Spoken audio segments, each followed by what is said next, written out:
Good evening, everyone, and welcome to tonight's live, the rather enormous subject of hormones and all the hormonal, the very obvious hormonal times in our life.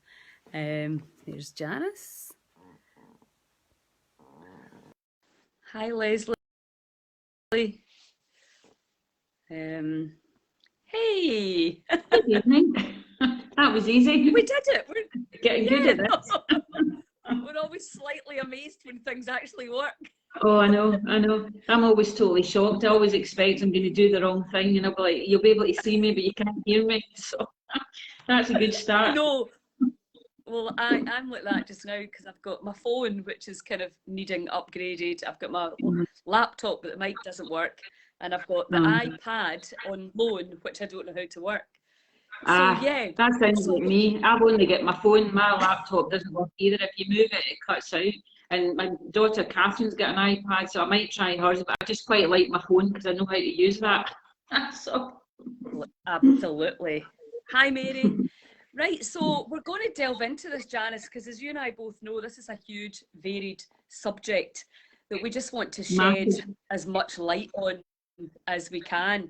And what I would like to talk about before we start is all the things that disrupt the hormones that you need to be aware of, and all the things that are very simple to change in order to make sure that you are minimizing the amount of endocrine disruptors that you have in your body, because we've all got them.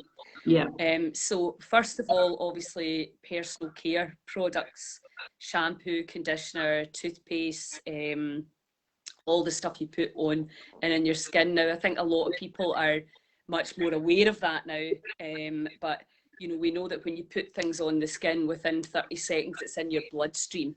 So if you can't eat it, don't be putting it. That's very much my thing, because I don't put anything in my skin that I wouldn't eat. Mine's all probiotic. I just use kefir, kombucha, all these things. Of course it is. Yeah, because I did all the research and I was like, oh my God, I'm not putting all of that stuff in my face, so I don't, and my skin's fine. I've got nice skin now. We don't put anything on it that is damaging, which is great. So again, it's knowledge is power. When you know these things, you can do it. I would like to talk more about probiotic skincare in a minute, but I want to cover all the hormone disruptors first. So that's the first one. They reckon by the time you've gone to work now, you've put on 80 chemicals into your body by the time you wash your hair, shampoo, condition, face creams, face washing, soap, toothpaste, mouthwash, etc. And then whatever you eat. So that, I think that, and we also know food, obviously, which we'll be covering. But then the other thing is obviously plastics. Do you know that we are now consuming 1 million plastic bottles a minute globally? And most of that is not biodegradable. Now, apart from the fact that that is really, really bad for the planet because we can't get rid of it, one of the big problems with plastics is if we are heating anything, so heating your food, for example, getting your food in a plastic dish and putting it into a microwave, or put it into an oven. It just used to make me scream in the salon. I'd be like, don't heat up food in plastic containers. Cling. The softer the plastic, the more likely it is to leach. And people cover everything in plastic, cling film. So that's a big problem. And obviously anything. Obviously canned foods as well are not great, the odd one, but in general you want to be staying away from canned foods. And interestingly enough, I was watching a study on milk, and again this is American milk, which is very different from ours. We're quite lucky in the UK where our farming laws, and I think in Europe in general, are much stricter. In the US are just bonkers what they do, and boys drinking milk, their testosterone levels halved. And a lot to that, not just the quality of the milk and the fact that the animals had antibiotics and it's eating grass that's covered in pesticides, which is another whole thing. You've also got the container that the milk's been in with the plastic endocrine disruptors inside leaching into the milk. So I don't want to be the big doomsday, but this is a huge problem for us. So let's go to glycophosphate, which is also creating havoc with our guts. and they're spraying it. And do you know that they're even genetically modifying soy to withstand glyphosate? Yeah. You're just like, really, who is making this stuff up? You couldn't have made a bigger mess of it if you tried. So this, what they're spraying our foods with, and obviously what they're putting in the soils, and everything that's all the food additives, the stuff that we're adding to foods to make it a nicer, prettier colour, to make it last longer, to eke it out. Lots of stuff going in to make it pad it out because the greed of the corporations. So knowing that on average now you're likely to have 19 chemicals disrupting, hormone disrupting chemicals in your body even before you eat, that is that's a situation that we need to address. And also your household cleaners. So make sure your household cleaners are safe, make sure your body care products are pure and clear, and make sure if you can't buy organic, either because you can't afford it or can't source it, soak your vegetables in apple cider vinegar or bicarbonate of soda to really minimise the amount of chemicals you're using. And the same with the water. With now 23% of women on a birth control, that, you know, a lot of that's gone back into the system. And do you know, I was listening to a guy there, Tracy Gappin's his name, and he said, if we don't address this issue, in 30 years, men will be sterile. I mean, it's just horrendous. So, and we have to be aware, we have to lobby our governments, we have to make sure that what they're spraying around our curbs, etc., is, you know, is safe. So there's a whole load of issues around there. But let's just talk about what you and I teach, and what we do that we give people solutions, because it's got to be about the solutions. But first of all, we have to have an awareness. So would you like to talk about the gut biome and hormones? Yeah, well, again, as you said, all the things that cause an issue for our hormones are the same things that damage our gut microbiome. And again, the gut microbiome actually has a lot to do with hormone production, with hormone regulation. And estrogen, there's actually a separate, I just discovered this, been doing a bit of research, I was saying my brain's a bit frazzled, I'm like that, discovering all this new stuff. The microbiome that deals with hormones is called, I've just written it in here, the estrobolome, right? And it is a group of microbes that actually produce an enzyme that creates the active form of estrogen. So, you know, like during the menopause, if you have enough of, you know, these microbes, then your estrogen levels are more likely to be balanced rather than plummeting down and causing you all sorts of problems. But again, you know, your gut microbiomes, you know, there's trillions of microbes in there, all doing different things. And the things that damage them mostly are, as you said, all the toxins, all the weed killers, the pesticides, the glyphosate. And again, when you mention glyphosate, that's one of my absolute things I tell people all the time, because wheat especially, most people eat wheat all the time. If you're eating conventional wheat, it's been sprayed with glyphosate before they harvest the grain, which means that, you know, anything that's made with conventional wheat is going to have glyphosate residues in it. I mean, my first degree is agricultural chemistry, and all of these pesticides and stuff, you know, be told, oh, it doesn't matter, they're only in tiny small amounts. But the problem with them is your body builds them up. As you know, anything that's toxic that your body doesn't know what to deal with gets stored in your fat cells until such times as it might cause you a problem. So the glyphosate thing is one to be really aware of, because if you're eating, you know, like wraps and sandwiches and toast and pasta and pizza and cakes and cookies and pies, you'll be getting, that's conventional wheat in all of those. So every single time you're eating something, you're going to be putting a wee bit more of something that is not good into your gut.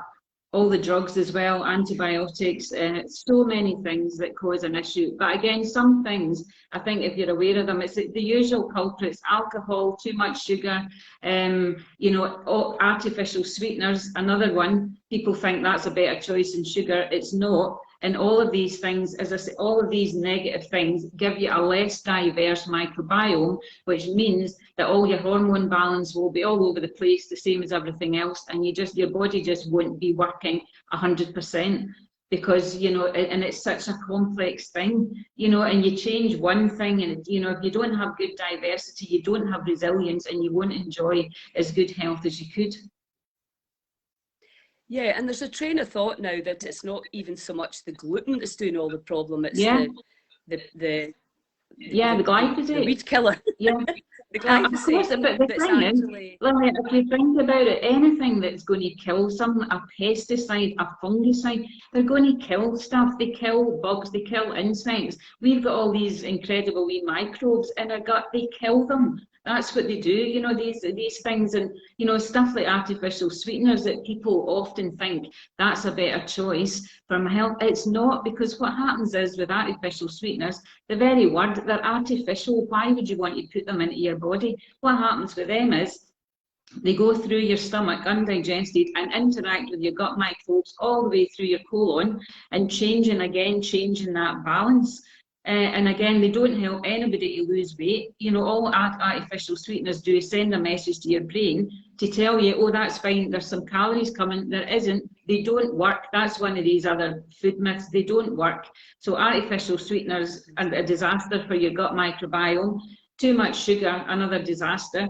Not enough fibre. That's the one thing that is the key thing for me, is that I would say to people is the one thing that you can do, the most important thing that you can do is to start looking at what you're eating and get some more fibre into your diet, because it's fibre that is going to boost the numbers of these good bacteria and build them back up again.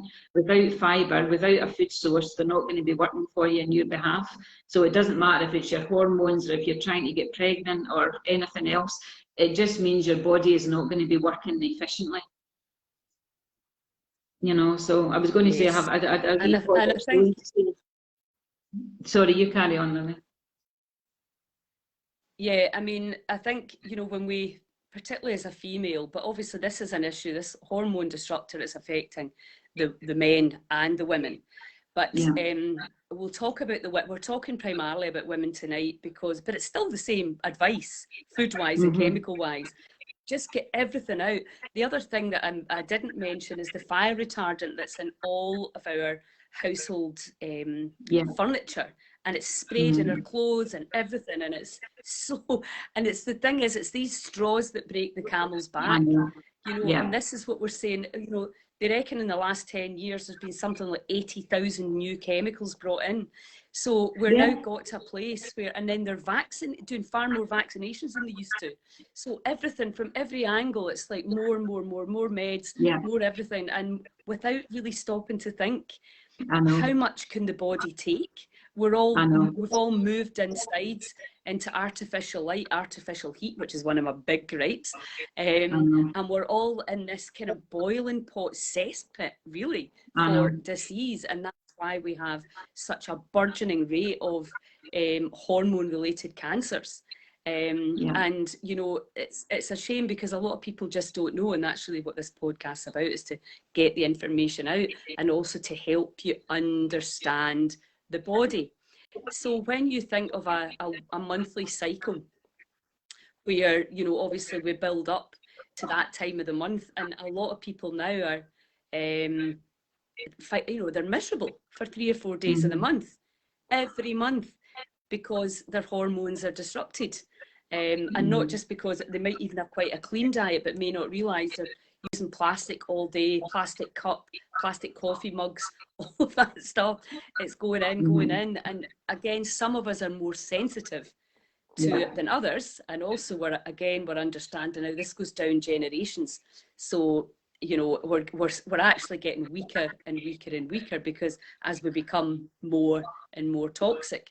So when you are craving, what can you cover the sort of cravings that we have around, you know, that time of the month kind of thing, and what's the best way to deal with that? Yeah, again, I think, as I've said before and we've chatted before, is that cravings are coming from the gut as well. Generally, if your hormones are changing, it's going to have an impact on your gut bacteria.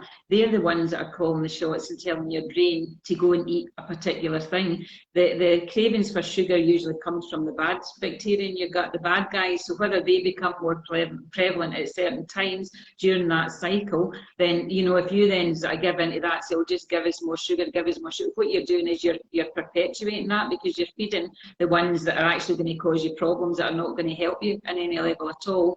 Whereas if you eat more foods that are fibre rich, foods that are going to feed the good ones, it tends to balance it out a wee bit.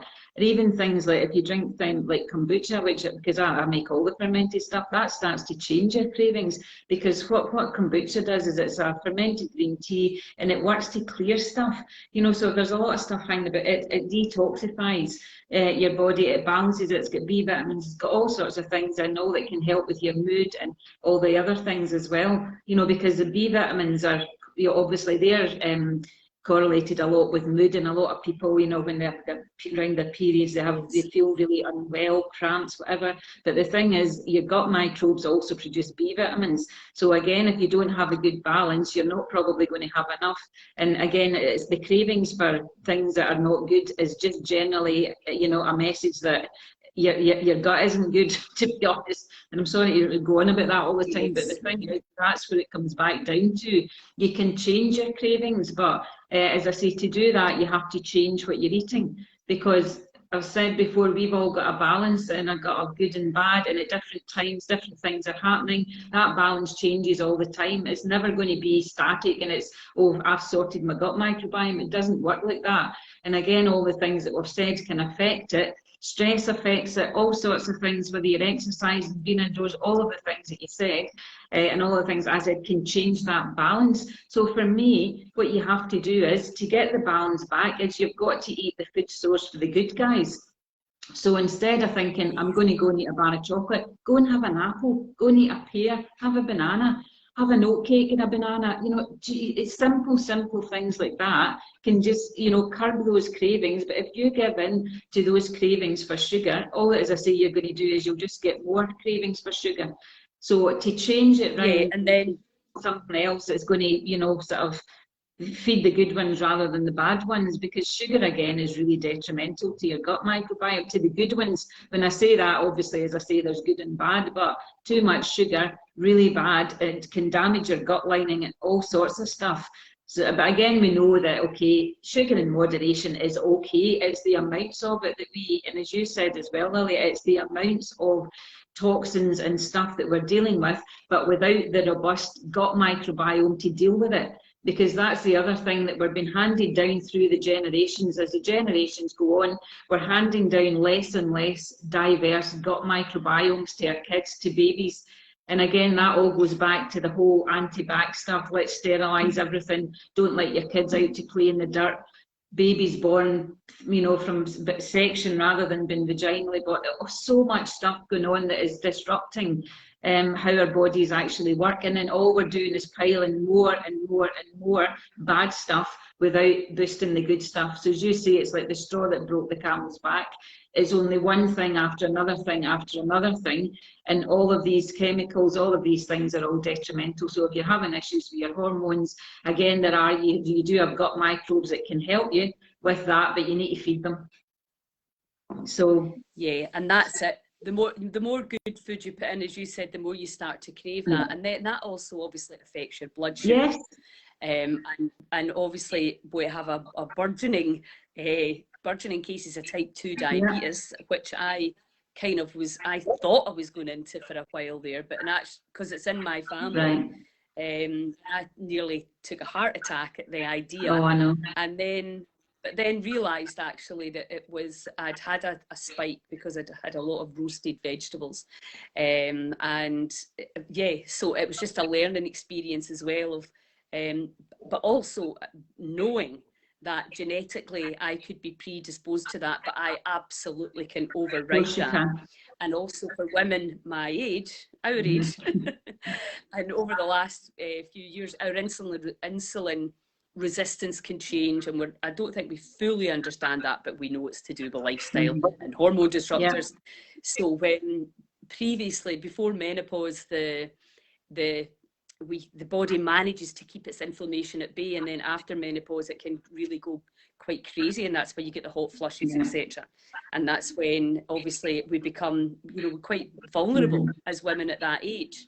So, and then also we have to talk about the fat, because obviously the cell membranes which is the semi-permeable bilayer of the cell, which has to be hydrated and buoyant in order to allow the signalling system that we're talking about, because it's all working in harmony. And of course, the other thing, when we talk about stress, because stress is a big thing, obviously now, if your biome's out of balance, that's the first thing I would do, is check people for candida. If they have cancer, if they're exhausted, the first place I go is the gut biome, to see what's in there that we need to, you know, if it's an emergency situation, not just a case of eating a few different foods, we really need an elimination diet perhaps, and whatever else. And then getting the fats up so that, well, first of all, it switches off that need to eat, because we're talking about sugar as a drug.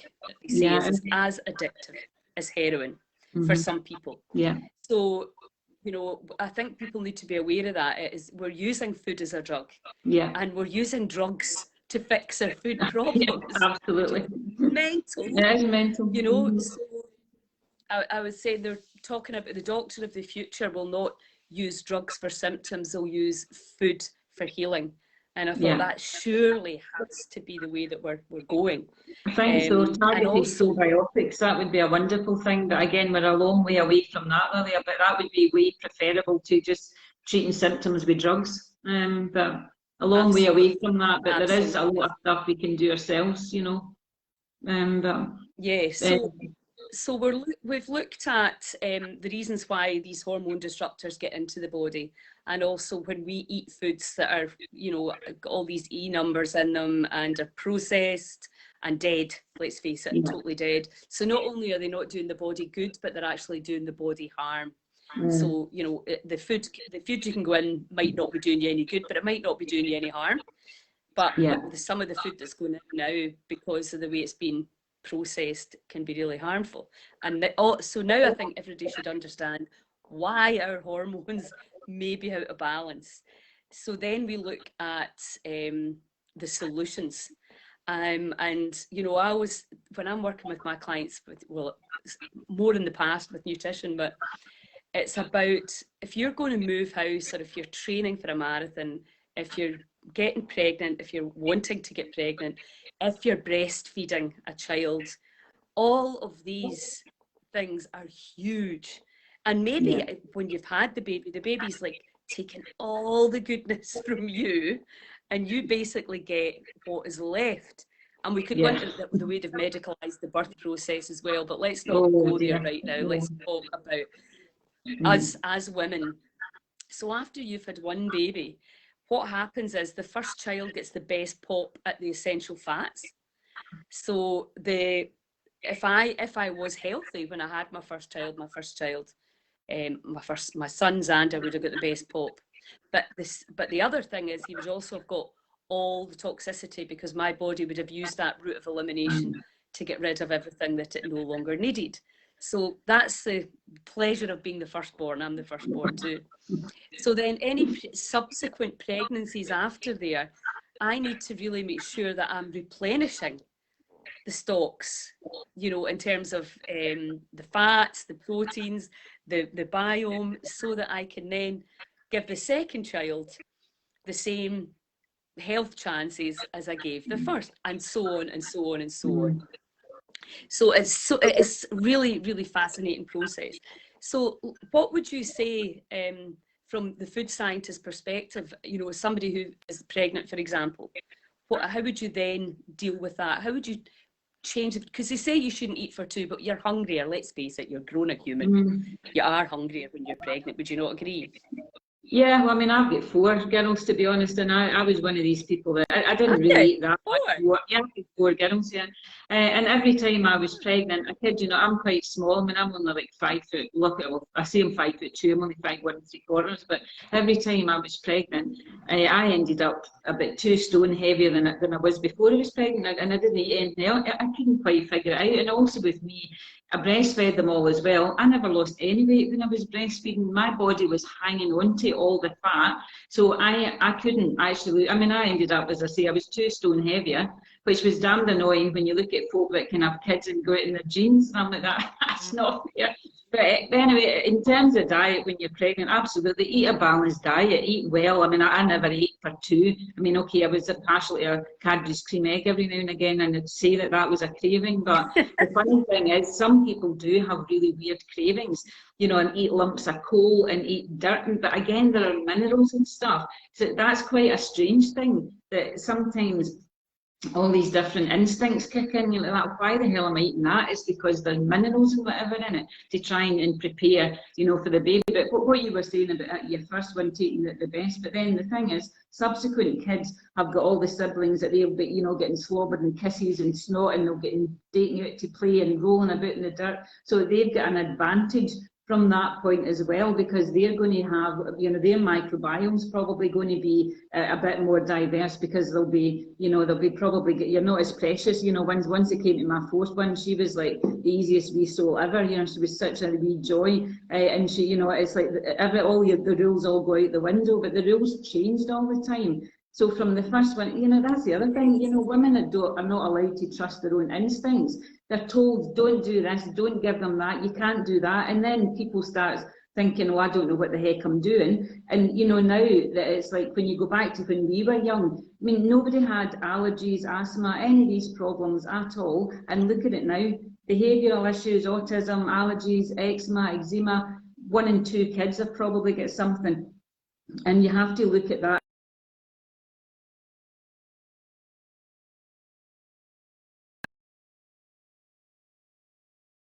Just not having a decent balanced diet. And again, as you say as well, it's all the toxicity and stuff as well, Lilia. But again, we've got so many things wrong. That's the thing. And again, it's like the food myths, all the things that we've been told for years that are just plain wrong. You know, don't eat fat, it makes you fat. Oh, low calorie food's great, and don't do this, do that. Instead of using soap and water, which is totally fine, which protects your microbiome in your skin, let's all go and get anti-bac things. And again, all these things that kill 99.9% of bacteria, the majority of those bacteria are beneficial ones that we need. So I don't, in terms of things like cleaning and stuff, I use vinegar, white vinegar with citrus peels, and I soak the vinegar and the citrus, and I use that. That's fine. I use kombucha for cleaning, and it kills the bad ones but keeps the good ones. So there's so many things that we've done wrong. And again, as you say, if you're pregnant as well and using loads and loads of products, you know, that's all going through into your skin, into your bloodstream, and it'll affect your baby. So that's probably, if you are pregnant, is a good time to have a think about it and think, do I need to go and get my hair coloured every whatever it is? Do I need to put like 10 products in my hair? You know, do I need to use all these different things? And as I say now, because I've got really sensitive skin, so I don't use any of them. But to start somewhere and think, okay, well, what could I do? It's just getting back to basics. We have totally overcomplicated everything. We've got so much stuff wrong. You go back to, again, as I say, when we were young, and everybody was crawling about the dirt, you know, you dropped some, you picked it up, you ate it. And you have to be sensible and say, okay, there are times where you need to sterilise stuff, but with all the COVID stuff, I actually worry for kids are using all these things all the time. All we're doing is destroying all the protective bacteria that is on our skin. I know they're finding that hand sanitizer in their bloodstreams. Yeah. It's just madness. And you don't need it, Lilia. That's the thing. Soap and water works just the same. Why do we always think, and again, from a science point of view, why do we always think we can improve things that don't need to be improved? And we think, okay, the new improved version is actually causing all sorts of problems. There was actually nothing wrong with the version that we had to start with. And it's all the getting back to the basic stuff, getting out to play in the dirt, go out if it's raining, it doesn't matter, you're not going to dissolve if you go out in the rain. You know, as a kid, it's too pressure, you're not allowed, you can't go out, you know, if you get wet, or don't go out in the snow, it's too cold, you know, all that, wrap them all up in cotton wool, and then their immune system doesn't develop, and then they get asthma, allergies, all sorts of stuff. It just doesn't make sense to me, it just doesn't, it's mad, all of it. Well, and I think the thing about outside is obviously we understand the natural light, the full spectrum of light, actually, whether the sun's out or not, is affecting, again, if we have no contacts or no glasses and no sunglasses. because again, that's affecting, you know, our vitamin D levels, and God knows what else that we've not measured. Just the you know, absolute. I was just talking to somebody yesterday about how so many people are wearing glasses now so young. Oh, I know. And you know, and that's when I moved to Malta, my eyesight came back 2020, because obviously just being outside all the time. And I'm feeling it now here because I'm on the screen a lot. I go out, but not for very long. So that's another big hormone balancer. And then, so let's look at now, if we understand that we you know, our hormones are being disrupted for all of us, and all the things that we could do, stainless steel cups, making sure, you know, you use stainless steel, not plastic, in your oven or your microwave. Ditch the Clyne film, use tins to keep food in if you can. So, and just cut down aluminium as well as another really problem. Be very aware of all the stuff that you've got in your house that can also be really, really toxic. But then we look at how we can use the probiotics, prebiotics, fats to really cleanse it with water, obviously, to cleanse the body and detox and rebalance the hormones. So and also because we know that stress, you know, disturbs your hormonal balance, because the whole signaling system from the ovaries, you know, to, and right into your thyroid and the pineal gland, etc. What's the other one? Adrenals. But remember that's a whole signaling system, and if the signaling system gets disrupted, and that's what these hormone disruptors are doing, they're disrupting the signals. So I know it doesn't need to be huge, but it just needs to be disrupted enough that suddenly you're more tired, you know, your eyesight's going. That's another thing. Maybe your skin, this area here in terms of the skin, breaks out. It's usually hormones. Period pains, you know, your breast can get really tender, etc. All of these things can be minimized, if not completely eradicated, by looking at your diet, your hydration, and your fats, and your stress levels. And I think we spoke about this the last time. You can't take one thing out and say, do this one thing. No. If you're very lucky, you can make one change, but you have to understand all of the things that are impacting the body. And people always ask me about supplements, and I take supplements on and off because I don't like to keep taking the same thing, depending again on what I'm doing. So if you are breastfeeding, if you are recovering from growing a human and replenishing and regenerating, if you're planning to get pregnant for the first time or for the second or third, whatever time, is to just be aware. It's like running a marathon. You need to plan, you know, if you know that you're going to move house, which we already know is one of the most stressful things that you can do, and very often that happens around the time you're maybe having another child, or you know, there's a reason for you moving, and then you've got all that, and you know, a straw just breaks the camel's back, and as somebody said, you blow your lid, the lid just comes off and all the stress just comes out. And you know, all of these things are having an effect. So when you, in terms of detoxing, what would you recommend for detoxing out any heavy metals and any hormone disruptors?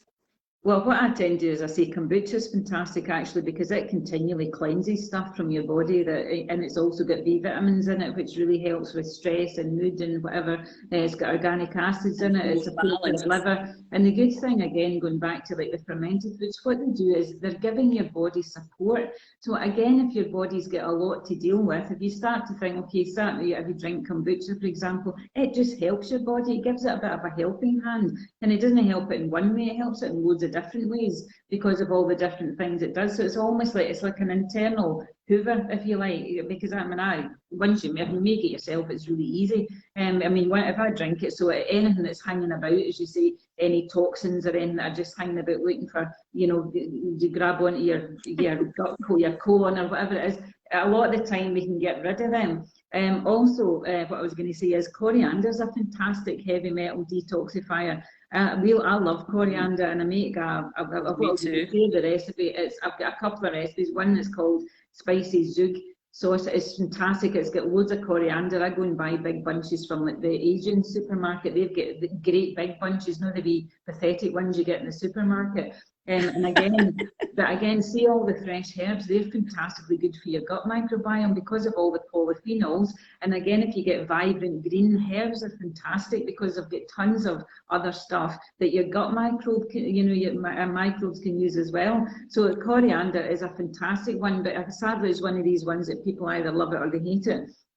Some people are missing the enzyme and they eat coriander and think it tastes like soap. That's actually I've heard that. That's actually a thing. So definitely herbs are fantastic, coriander especially, and I've got a coriander detox pesto recipe which I can share with everyone. It's fantastic. It's got lemon, sunflower seeds, loads of coriander, good quality olive oil, extra virgin olive oil, I think loads of different things that actually all help. Brazil nuts in it for selenium, all sorts of things, and that's a brilliant recipe because you just put it in the blender and blend it, and it's like a pesto, and you can add it even if you just spread it in your toast or something. That's something that's really good. But again, I think too, in terms of the detox, it's like stop putting all the crap in. That's the thing. It's like, don't just keep piling in the same crap and then thinking, hang on a minute, every now and again I'll just do like a big clear out. To me, it's more about, okay, start to think, what things can you do? And again, going back to talking about cleaning things, most people, if look under sinks, probably got about 12 different things for cleaning all the different things. One for the mirrors, one for the glass, one for the shower. And I mean, it's like, I use vinegar, bicarbonate of soda, and lemon juice and essential oils. That's all I use for all my cleaning stuff. And again, as I say, I don't, because I've got sensitive skin to it, I don't use anything that's going to be, sort of disruptive. I mean, sometimes even if I, smell some of these chemicals, I can feel I don't know, it's maybe my imagination, but I can feel, myself starting to recoil from them because you don't need them. So again, I think really it's more about having a think about what you're doing and trying to get, again, I keep going back to the same thing, Lilia, but it's about you need to be eating some diversity in your diet. You need to have some source of fibre. So if you're eating a diet that's just not got much in the way of fruit or veg or anything in it, that's the key thing you can do, because as soon as you start to do that, you can change your gut microbiome fairly fast if you just start to give them a bit of food and a bit of love and care and attention. I mean, that's my thing for February, because it's a month of love. So my post that I'm going to be sharing is, why not show your blooming gut microbes some love? Because these guys are there. It's like your own wee sort of army of guys that are doing so many jobs. You wouldn't believe the number of things that your gut microbes do. And again, it's so many pathways of different things that they can, signalling for things to switch on, to switch off. People again talk about genetics too, I've got a genetic, like, of getting something or the other. But the thing is, it's your microbes and your lifestyle that either switch on and off all these switches. It's fascinating because it's like putting a light switch on or off. It's like the people with the BRCA1 gene for breast cancer. It doesn't mean to say you're going to get it. It means, okay, you've got it in your body, but if your lifestyle is such, if you're doing all the right things, then that switch will stay switched off. It's not going to flick it on. But again, the complexity of what goes on in your gut, and the links between your gut and your brain, all the stuff that's been sent, the communication, and if that communication gets blocked, and it does all the time because of the way, with all the things that we're just talking about, all the things that block, that come in, that are artificial, that divert your body away from doing the stuff that it's meant to be doing, because it's too busy trying to think, what the hell is this that's coming in, and trying to deal with stuff. And a lot of the stuff that's knocking out a lot of the good sort of bacteria that would be there to, help with stress and provide B vitamins, serotonin, happy hormones, all of that stuff. So again, it's that continual balance thing. So it's never about, and as we know, I think the other thing that happens is when people are told about their genes and gene testing, there's still an old-fashioned belief that you have no control over your genes. Yeah, and thanks to Bruce Lipton and Candace Pert and these amazing scientists that showed categorically we can manipulate our genetic expression via our breath, via our thoughts, via our feelings, our behaviors, and of course what we eat and what we drink, and also how we see the world. But the problem is, if you're, and this is the thing that I'm so passionate about, if you have a child with anxiety, the first thing to address is their gut biome. Because if you're trying to continuously override that, then, you know, you're just going to lose. Whereas if you can address the gut biome, get them breathing properly, and then, because if you've got somebody who's in a very distressed state, and they've got anxiety and depression, and then they get told, you know, you've got the gene, you've got this, you can't, they get overwhelmed with fear and cannot make great decisions. And this is again one of my big gripes. It's like, you can go, surely you can be told the body needs help without being terrified about how much help the body needs. Because if we have a system where you can say, okay, well, you could have this surgery or take these drugs, but you could also do all of this, or you could do all of this. You know, we have to, and we should be working together. It shouldn't be an all or nothing. It should absolutely be what is best for your gut biome. And how are we going to balance the hormones if you're sitting in an office all day with central heating and artificial light? How can you possibly, and eating a whole load of stuff out of a packet, which is what happens, you know, and that's not a judgment. You get busy, and people get busy, and they maybe don't have the education or the understanding, and then the body starts to malfunction and they've no idea, because we don't do it deliberately. We do it because we don't understand. And that's again what these lives are for, and the Heal Scotland movement's about. It's got to be, you've got to know this body like better than you know your eyes, your phone or your smartphone. But see, the more you learn, the more fascinating it becomes. And again, as I say, I mean, I know quite a lot, but I'm never finished. I mean, the books that I've been reading, I'm picking up more and more and more stuff all the time, and then it's like wee light bulb moments like that. God, that just makes so much sense. And so much of the stuff that you read, it just makes sense. It's like joining all the dots. And again, it is like taking back some control. I mean, one of the things I was going to say, because we're talking about hormones, was like menopause, for example, right? Another time where women have an absolutely hellish, horrible time. In Japan, they don't even have a word for the menopause because they don't suffer from any of the symptoms. Because the Japanese diet, they eat a lot of miso, fermented like soy. They have seaweed in their diet. They eat fish.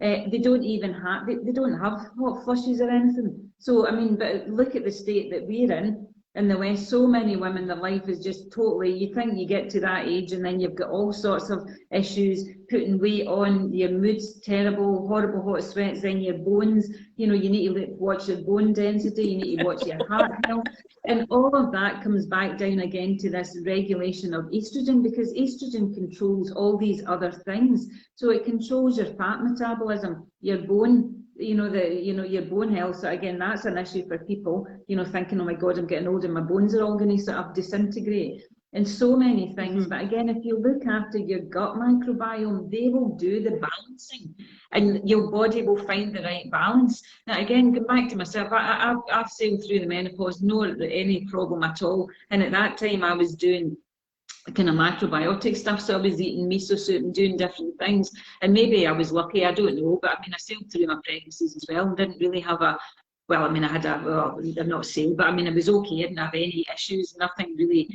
to concern myself about. But the menopause one, that really brought home to me the difference between actually knowing what you were doing, you know, diet wise. So as I say, all I was doing was, you know, I was using soy, a lot of things have phytoestrogens, a lot of foods that mimic estrogens in the body. So things like obviously like miso and tempeh and things like that are really good. Lignans as well, which are in plants, flax seeds, and a fantastic source of lignans, right? And what again, microbes break them down into compounds that mimic estrogen. So again, they can just make that difference. If you're having really hellish, you know, like hot flushes or you know, mood swings, or you're just feeling terrible, it's worth a try, you know, just to try and up your intake of these sort of phytoestrogen type foods. So green leafy veg, flax seeds, nuts, seeds, all of these foods contain lignans that your gut microbes can break down into something that kind of mimics estrogen, so it can block, you know, the effect of the, you know, the balance not being right. So worth a try. But again, as I say, miso is a great thing as well, because it's fermented and it's got phytoestrogens in it as well. In fact, I had miso soup today. You can buy these sachets of miso soup and they're really quite nice. So But again, as I say, that's quite I a love miso miso soup's nice. But and sushi and seaweed. Yeah, um, all of seaweed's that. amazing stuff. It's absolutely full of minerals and all sorts. But again, you know, I use seaweed and stuff. I use like nori flakes, so I add them to quite a lot of things because they're, you know, you're just adding minerals. But the way that I tend to eat is just I've got a lot of different wee things, so I just put wee bits. You know, I'm always adding nettle seeds to things, quality oils, as you say. You know, I'm always adding wee bits. It's not about for people you have to change your whole diet. And yeah, okay, I do eat fermented stuff pretty much all the time, but you don't have to. You need to just be a wee bit more aware of it and start, as I say, if you do nothing else, start to get a bit more fruits and veggies and nuts and seeds, whole grains. If you're always eating wheat and white bread, switch it out, try something different, buy some rye bread. As I say, because rye bread isn't sprayed with glyphosate, it's got more protein, it's got more fibre, it's more filling, it's nutrient dense, it's got minerals in it. And you can buy, you know, rye bread and all the supermarkets have it, and it's usually organic as well. And it's like 150 or something for a loaf, so it's not expensive. So wee swaps can make a big difference. I know, you just said about minerals there, and we tend to focus, you know, particularly since the ketogenic diet became so popular, we tend to focus a lot on the macros instead of the macronutrients, which obviously you get from, and you were talking there about, I use a lot of fresh herbs in my salads, not so much just now, obviously, but in, you know, as the weather gets warmer, and because I just love them, they're delicious, you know, and so tasty. And I think, you know, that's another thing, is having a little bit of raw food, whether, you know, I used to just chop stuff up and have it in the fridge and put a handful on with your breakfast, with your lunch, and with your dinner if you're having 3 meals a day. Obviously we're intermittent fasting, so I'm loving it. Really only have. I think it's great. Yeah, I can't tell. Oh, I found out. Can I just say, I found out a very interesting thing today when I was doing my research about intermittent fasting. I don't know if you remember, I was talking before. There's a microbe called Akkermansia. Right, and this is one that is found lean people that are naturally slim have loads of Akkermansia. People who just look at a cream cake and put weight on, or people that struggle to lose weight, either have no Akkermansia or they've got very low amounts of it. Apparently, intermittent fasting increases your rates of Akkermansia, so there's another reason to do it, because then that means then that's going to change how your body metabolizes fat. And again, as we know, there is a weight loss element to it, whether you're squishing in your calories into a smaller, but also in terms of your gut microbes, giving them a rest and changing the balance. So it's quite fascinating. Yeah, and I think that's the nice thing about fasting, you know, is that you don't need to worry, am I eating the right thing? It's just like, just leave the body to do it itself, because the body's got all the intelligence is in there. If we just allow the body the time to rebalance. Yeah, it just makes sense. So, yeah, absolutely. And also, as if we have, you know, toxicity in the body due to all the rubbish, you know, the way the planet's being polluted, it becomes much more difficult to lose that weight, because the body just holds on to it. So, and then you put some stress on top of that, you know, emotional stress, and, you know, you really have, and then inflammation comes in, and obviously that's what causes a lot of, you know, the kind of brain stuff, you know, mental health issues, clarity, fogginess, and forgetfulness. And then, of course, we have to talk about sleep, because according to Tracy Gappin, he was saying that for all the men that come to him, he just works with men. He said one of the main things that the problem their testosterone is so low is because they're not sleeping properly. And often they're doing a lot, we're talking about young guys here in their 20s and 30s, you know, and they're doing a lot of training, a lot of working out, really trying their hardest, but because they're not sleeping properly, it totally disturbs your hormones and your blood sugar, you know. And again, that is affected by what you're eating and drinking, because alcohol can really disturb your sleeping pattern as well. I'm lucky; it doesn't keep me awake. But I know people who, if they have a couple of drinks, they wake up through the night and they can't get back to sleep. And that's okay, the odd night. But if that's happening regularly, it's going to really wreak havoc with your hormones. And obviously, if you've got a young baby and you're breastfeeding and you're up, and even if you're not breastfeeding, you'll still be wakening up, etc. We actually the body is prepared for that. So as long as it's not out with the realms of, you know, the normal cycles that babies would have, we can cope with that, you know, quite nicely. But then obviously now what we're having is kids that don't sleep after a year old. They're still maybe getting to 3 or 4 and not had a good night's sleep. You know, we have to look at that as well for balancing their hormones, as well as for balancing obviously the mum and the dad's hormones. It's all so important. And one of the big things about that is that no artificial light in their rooms, because the light, of course, is indicating not just to the eyes but to the skin to release certain chemicals. And I found, you know, in my mum's house here, it used to be pitch black, but they put a bus stop outside, so they put a street lamp, and it shines straight into the bedroom window. You know, so these street lights, which, don't get me wrong, are handy. Pavements, if you've been in a country that doesn't have them, you certainly appreciate them more. But we're putting all these things up that make it more, you know, it accommodates us as humans, as consumers, but we're not really thinking about the long-term stress that it's putting in the body. So it's kind of all of these things are having an impact.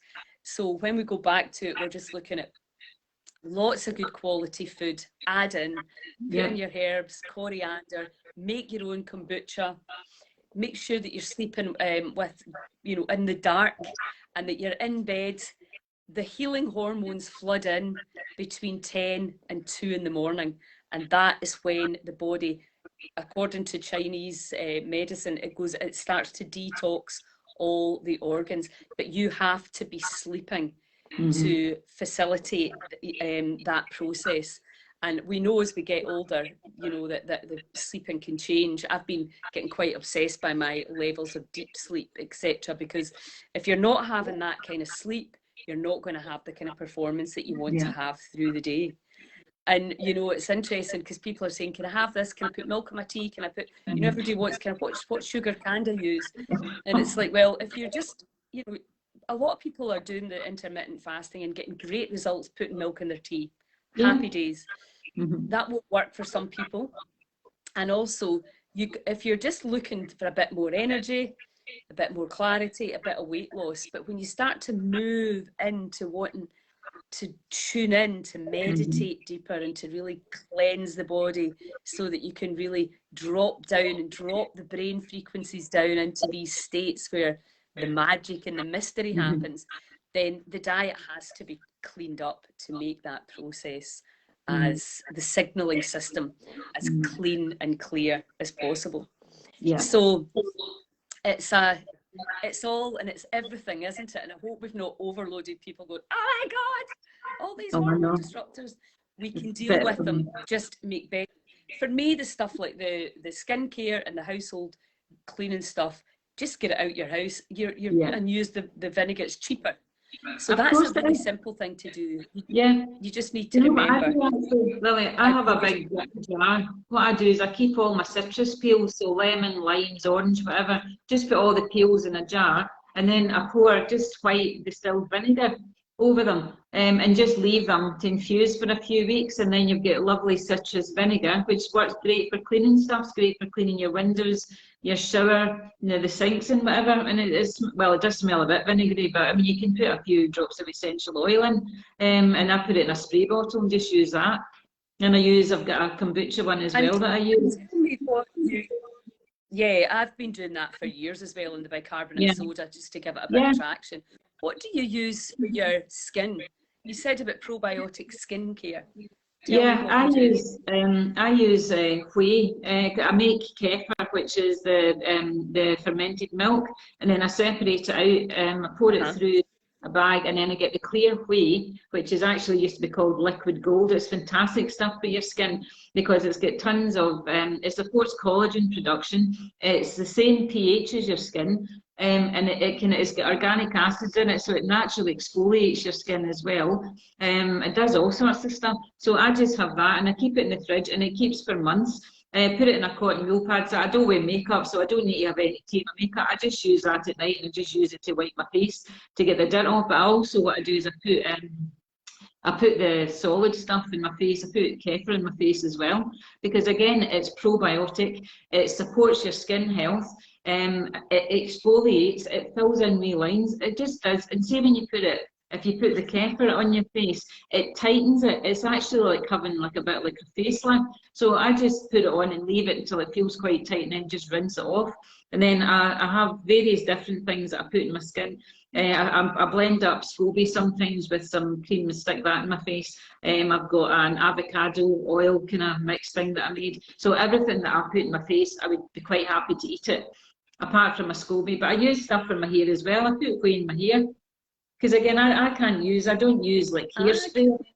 So I just put whey and I leave it. I put rosemary essential oil and another one with whey. And then when I wash my hair, I just put that on. And what that does is it coats your hair with, it's got protein. So it coats your hair with protein. And if you have to dry it, I don't bother much. But if you know folk that are straightening their hair and stuff, it just protects your hair, but it doesn't weigh it down. Whereas these days folk think you have to wash your hair, then you need to put conditioner on, then you need to put something to lift it up, then you need to spray it with something, and then you need to use a chemical to get rid of all the residues. Whereas I don't do any of that. I just use, I've got an unscented Dr. Bronner's soap that I use for my body stuff and my hair, and I buy one thing and it lasts me about 8 months. So that's all I use. And I put SCOBY in my face as well every now and again, because that's like a probiotic. All the money that people yeah, but that's going to be the next with big all the thing. money people are going to save. Yeah. And people will be spending a fortune thinking, oh, I'll buy some with kombucha. I've actually also used, I've got a wee spray bottle with kombucha and rose water, and I keep that in the fridge, and if I feel a bit flushed around, I just squish it in my face. It's lovely in the summer, and again, it's the same pH as your skin. It's antibacterial, antimicrobial, it's got loads of B vitamins, so it's a win-win, and it costs you next to nothing. So I've been doing that for years because I can't pay. What's your thoughts? I just lastly, before we finish off, just talking about water, because again, we're pretty lucky here in terms of the water compared to some countries that are getting recycled water that's got all the antibiotics and antidepressants and birth control pills that people have taken. It's just getting recycled round, and that's having an impact on on people's health.